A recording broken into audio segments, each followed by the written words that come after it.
Mga kasama, dito po tayo sa tabing ilog. Bali, nangaryada rin po ako kanina. So kadugtong lang po ito ng vlog ko kahapon. Bali 3 days po tayo nangaryada. Kaso din ako nag-vlog kanina dun sa buo sa Palayan. Kailangan ng patubigan itong mga sili bago pataba pa naman. Tama-tama, natapos na rin po yung karyada.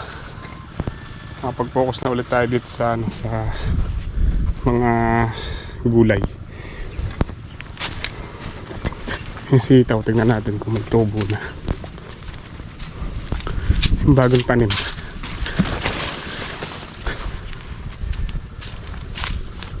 Oh, meron na. Ay, lumulusot na sila. Kailangan madiligan din pala to. Ayan, tubo na sila.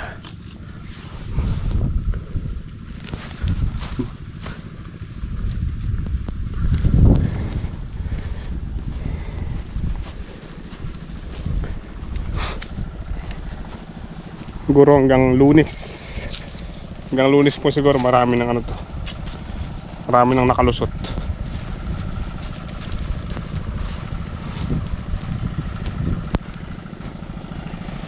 Ayan, nakapalaban din tayo sa pagkakaryada.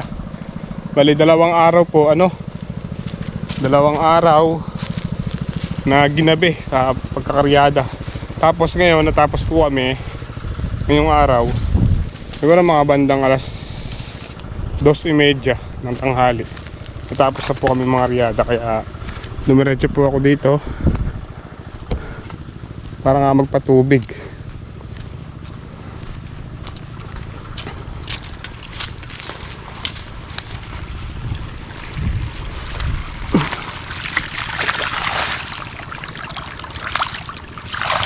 Babanlawan na yung mga sili niya.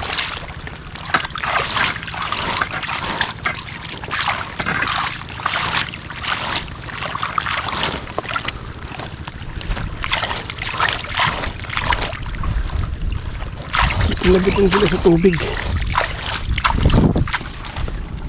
Siguro mamaya sprayan ko rin po ng fertilizer.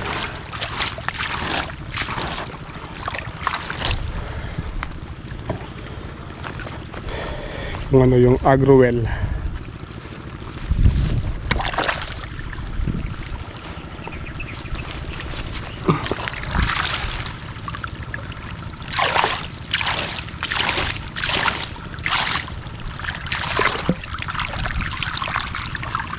Time check for 4:10 PM.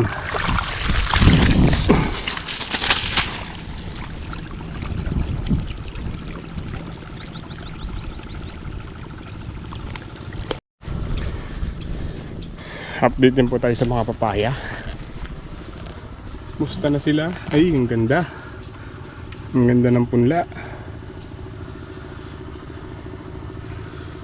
Oh, halos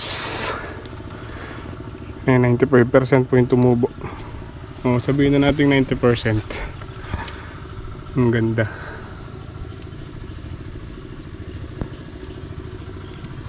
Yung upo na pinunla ni tatay, lumulusot na rin.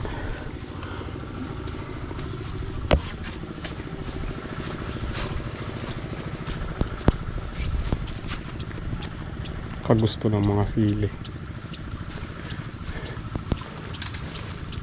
Sa susunod yun naman sitaw, para di baka mabitin sa tubig. Kailangan po din na lang dilig lang.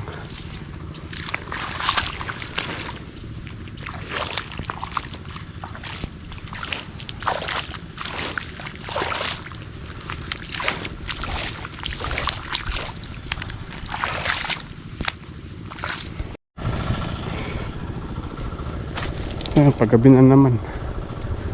So kahit di natin matapos, kahit makalahati ko lang po pinapatubigan. Bukas ko na lang pagpapatuloy. Importante yung tabi ng kubo kasi tuyo yung lupa. Tapos suhulipan ko na rin siguro to kasi ang dami rin pong namatay eh. Ang dami namatay, so sobrang init kasi. talagang hindi maiiwasan yung mga namamatay. Siguro mga isang tray pa, isang tray po para sa panghulip.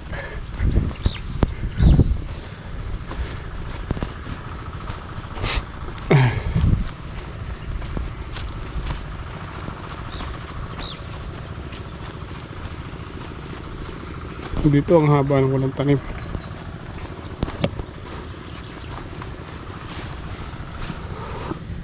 Ito okay pa yung lupa nito, pero bukas pwede na rin patubigan. Gusto yung gawin dun.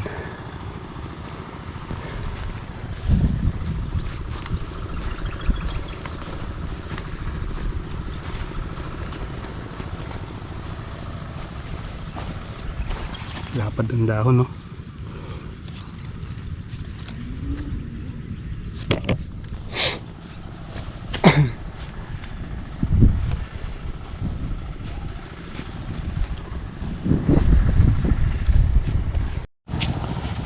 Tikman natin yung papaya. Ito yung pinatas ni tatay ko. Hinog na.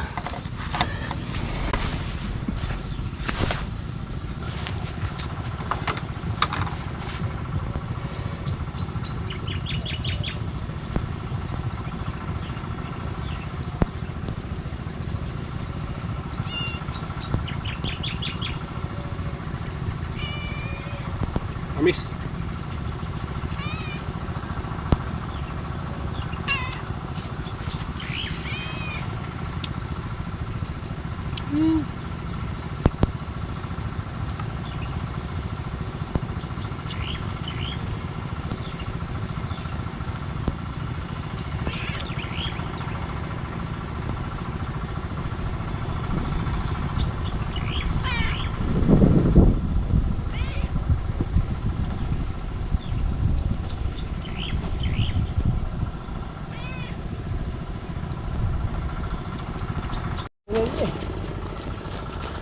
Yan, halos nahati naman po yung pinapatubigan ng sili. Papatuloy ko na lang bukas. Gabi na. Gabi na, tsaka umaambon, baka umulan. Pagka umulan, libre sa patubig. Pagka hindi, continue ang pagpapatubig bukas. Makulimlim naman po. Baka sakali lang naman. Baka sakaling umulan.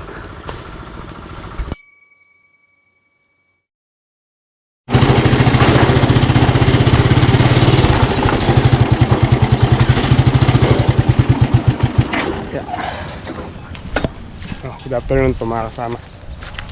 Dito na tayong pagkain ng kambing. Kasama natin si Gray. Gray!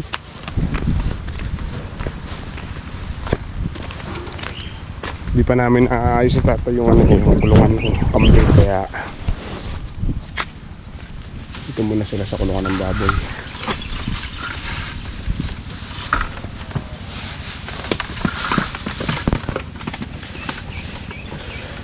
Mahirap na baka po makawala sila, kainin yung mga sitaw tsaka yung mga sili.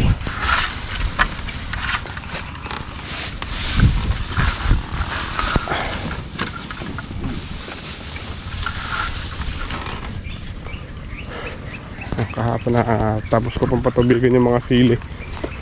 Pwede na maglagay sa sa tinola.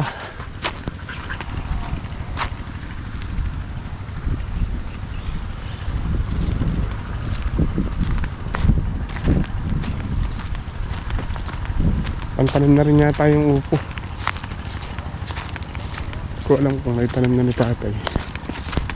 Hindi pa. Hindi ko pala naitatanim.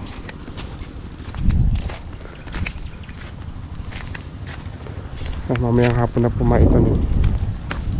Mainit pa.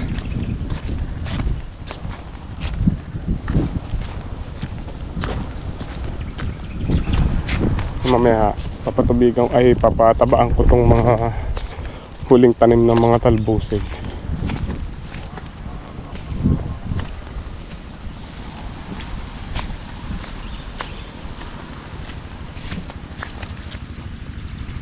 Dapat ng dahon.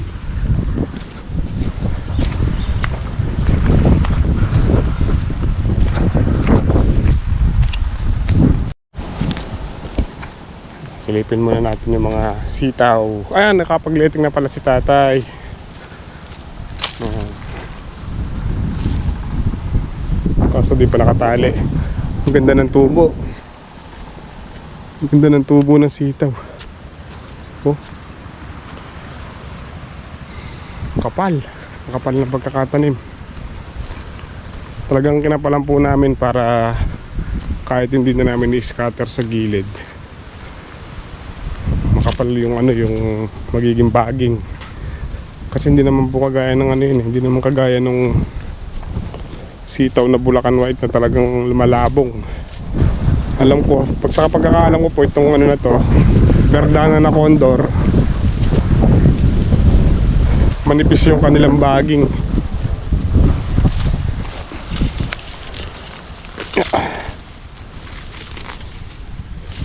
Lumulot pa.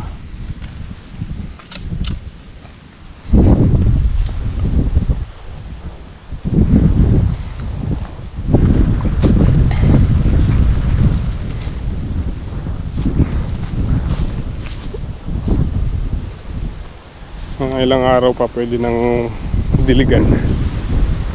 Yung gustong mga manok pagka ganito. Kapo yung ganyan. Tsaka yung pagkapalusot pa lang. Kung may mga alagang manok, siguradong delikado. Mga ganyan, no? Kala ng mga manok yung kulay white. Yung kulay puti sa lupa, tutukain nila.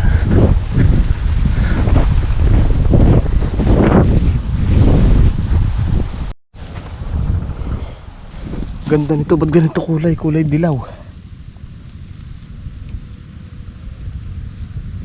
Ganda ng kulay.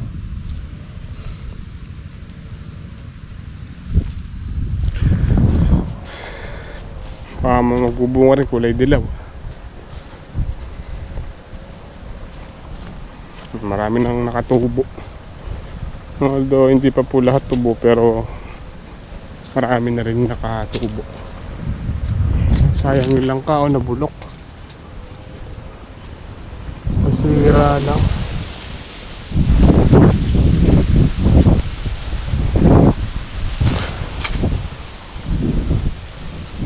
Wala pang hinog yung isa, yung isa nasayang.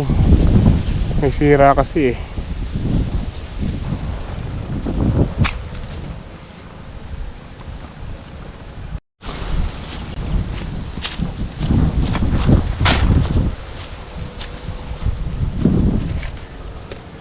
Oh, ha? Pwede na ngang ilipat yung mga yung mga upo.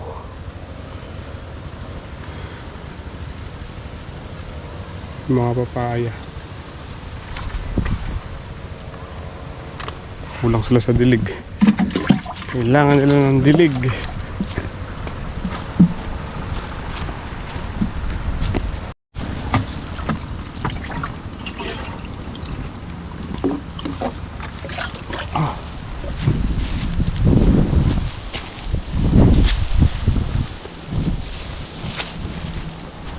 Wey!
mga kasama. Malamig na. 5 PM na yung yung oras. So pwede nang itanim yung mga mga upo. Ay, tatanim na si tatay.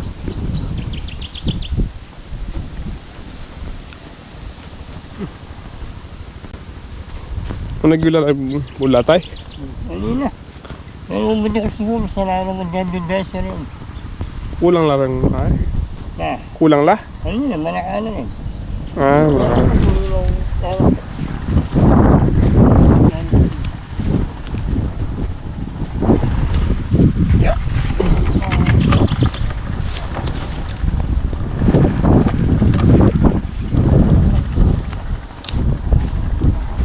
Didiligan na muna po yung pagtatamnan saka na titigmakin.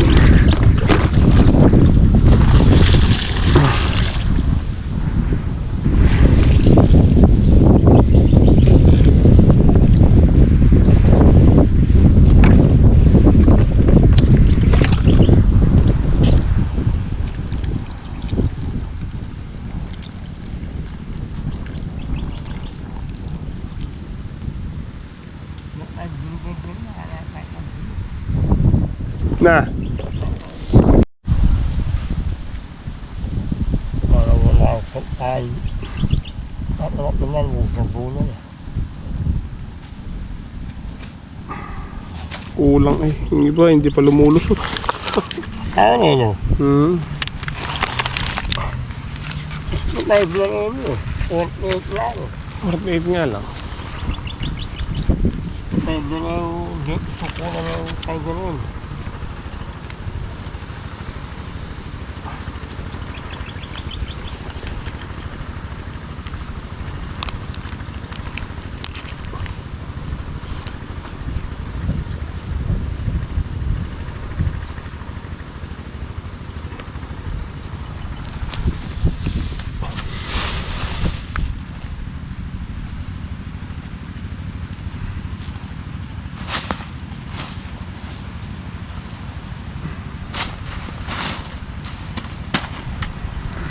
Laki, nakakabawi yan. Ginagala na ba ito kung asususun? Sadya. Ah, Sadya. Pwede na lang ilipat din. hindi. Asusun na kaya ulit sana. Ba't na nga? Anak ko na nakukito. Bakit? Bakit? Saan ka doble? Ginagala ko yan. Hindi kuya. Yeah. Si tatay na lang po itatanim ng upo. Papatabaan ko na itong huling tanim.